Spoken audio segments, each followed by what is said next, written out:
అందరికీ happy Rakshabandhan. So, నా రక్షణ కోసం అయితే నా బ్రదర్స్‌కి రాఖీ కట్టేసాను. అందరు బ్రదర్స్ రాఖీ కట్టినా, కట్టకపోయినా ప్లీజ్ మీ సిస్టర్స్, సిస్టర్స్ అనే కాదు ఎవ్రి గర్ల్‌కి రెస్పెక్ట్ ఇవ్వండి. అట్ ద సేమ్ టైమ్ రక్షణ చేయండి. ఎందుకంటే ఇప్పుడున్న సొసైటీ అస్సలు బాలేదు. చాలా న్యూస్ వింటున్నాము. నాకైతే చాలా భయమేస్తుంది. సో, నాకు ఓన్ బ్రదర్స్ అయితే లేరు. ఉన్నారంటే మా లక్కీ గాడు ఒక్కడే. ఇంక అందరు కజిన్సే. సో, మా కజిన్ మార్నింగ్ 5:00కే ఊరికెళ్ళిపోతుందని జెప్పేసి మేమైతే మార్నింగ్ 5:00కే కట్టేసినాం. బట్ ముహూర్తం అనేది 1:30 నుంచి స్టార్ట్ అయ్యిండే.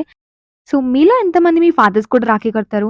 మేమైతే మా ఫాదర్‌కి కూడా రాఖీ కడతాం. ఎందుకంటే మా డ్యాడీకి ఓన్ సిస్టర్స్ లేరు. అండ్ మాకు ఓన్ బ్రదర్స్ లేరు.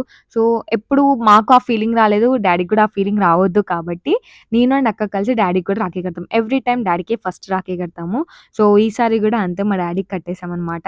అండ్ మా డ్యాడీ దగ్గర కట్టినంక బాగా కట్నం తీసుకుంటాను నేనైతే మా డ్యాడీ దగ్గర నుంచి ఇవ్వు ఇవ్వు పప్పా అని చెప్పేసి. నాకైతే ఈసారి రాఖీ కలెక్షన్ బానే వచ్చింది. మీకెంతొచ్చిందో కామెంట్ సెక్షన్‌లో కామెంట్ చేయండి.